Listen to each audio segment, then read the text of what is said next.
दूर किसी जंगल में टुनटुनी अपने पति और बच्चे के साथ रहती थी।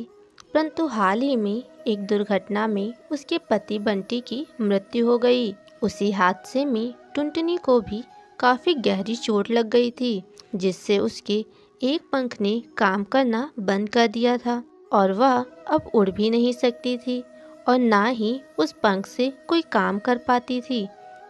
इसलिए उसे मजबूरन भीख मांगकर अपना और अपने बच्चे का भरण पोषण करना पड़ता था।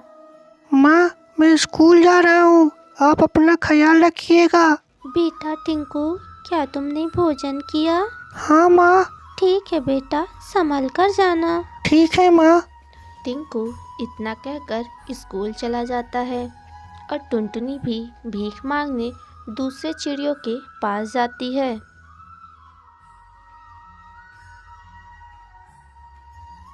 अरे वो देखो दोस्तों, भीख मांगने वाली का बेटा स्कूल आ गया। भिखारी भिखारी भिखारी।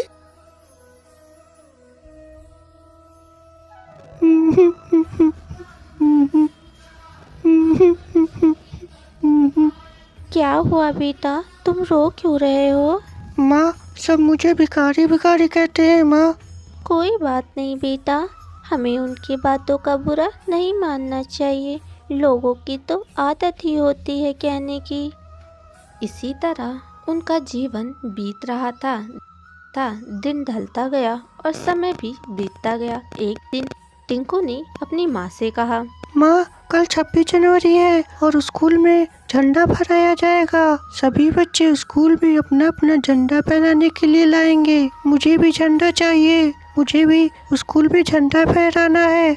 ठीक है बेटा, अभी तुम स्कूल जाओ, मैं तुम्हारे लिए झंडा ले आऊंगी। टिंकू अपने स्कूल चला जाता है। टुनटुनी भी भीख मांगने जंगल में जाती है। मीनू बहन, क्या आप मुझे आज कुछ दाना देने के बजाय कुछ पैसे दे सकती हैं? कल 26 जनवरी है ना, तो मुझे मेरे बेटे के लिए एक झंडा खरीदना है। अरे नहीं टुनटुनी बहन, तुम्हें तो पता ही है, सोनू जी एक छोटे मोटे किसान हैं। उनकी किसानी से तो घर का खर्चा चलाना ही मुश्किल होता है। ऊपर से इतनी महंगाई, हाय रे, बच्चों की स्कूल की फीस, ट्यूशन की फीस, हेन टेन ललटेन सब कुछ देखना पड़ता है। तुम्हारा क्या, तुम्हारी लाचारी देखकर तो तुम्हारे बच्चे का मुफ्त में ही दाखिला हो गया। ऊपर से तुम्हें फीस भी नहीं देनी पड़ती है। हम तो तुम्हें खाने के लिए 2 दाना ही दे देते हैं, इतना ही शुक्र मनाओ। टुनटुनी वहाँ से चली जाती है और एक काकू नाम की चिड़िया के घर पहुँचती है। उससे भी वह कुछ पैसे मांगती है। क्या पैसे? ये तुम क्या कह रही हो टुनटुनी? मैं तो तुम्हें खुद ही मना करने वाला था कि अब तुम मेरे यहाँ से दाना पानी मांगने मत आया करो, क्योंकि मेरे घर में तो खुद ही खाने के लौले पड़े हैं। कोरोना के कारण मेरी नौकरी छूट गई। 2 साल से मैं घर में ही बैठा हूँ। ऐसे में मैं तुम्हारी मदद कैसे करूँ? मुझे माफ़ करना टुनटुनी, पर मैं अब तुम्हारी और सहायता नहीं कर सकता। टुनटुनी ऐसे ही कुछ और घरों में पैसे मांगने के लिए जाती है, परंतु उसे वहाँ भी पैसे नहीं मिलते। वह उदास होकर अपने घर वापस लौट जाती है। मुझे माफ़ कर दो बंटी जी, मैं हमारे बच्चे का ख्याल नहीं रख पाई।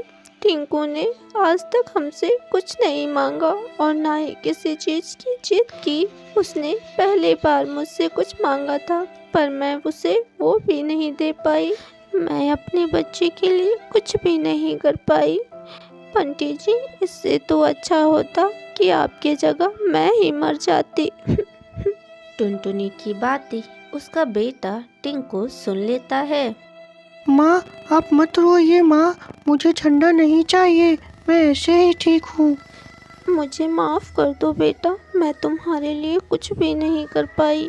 कोई बात नहीं माँ, आप तो मेरी सबसे अच्छी माँ हो। अगली सुबह। माँ, मैं स्कूल जा रहा हूँ, आप अपना ख्याल रखिएगा। ठीक है बेटा। टिंकू अपने स्कूल जाने लगता है। रास्ते में सभी पंछी के पास झंडा देखकर वह बहुत उदास हो जाता है। तभी कार से एक अमीर चिड़िया अपने 2 छोटे बच्चों के साथ झंडा खरीदने के लिए नीचे उतरता है। जब वह दुकान से झंडा खरीद रहा था, तभी उसका एक बच्चा खेलते हुए रोड के बीच आ जाता है और एक गाड़ी से लड़ने वाला होता है।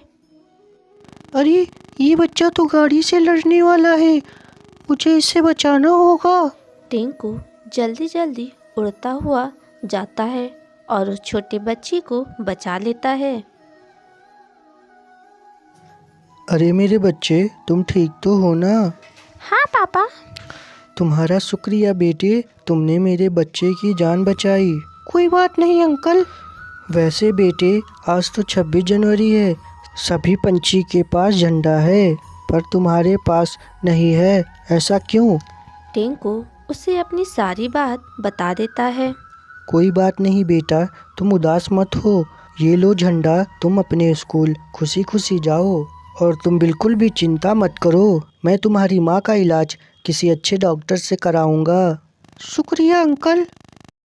टिंकू झंडा लेकर अपने स्कूल चला जाता है और सभी पंछी खुशी खुशी अपना झंडा फहराते हैं।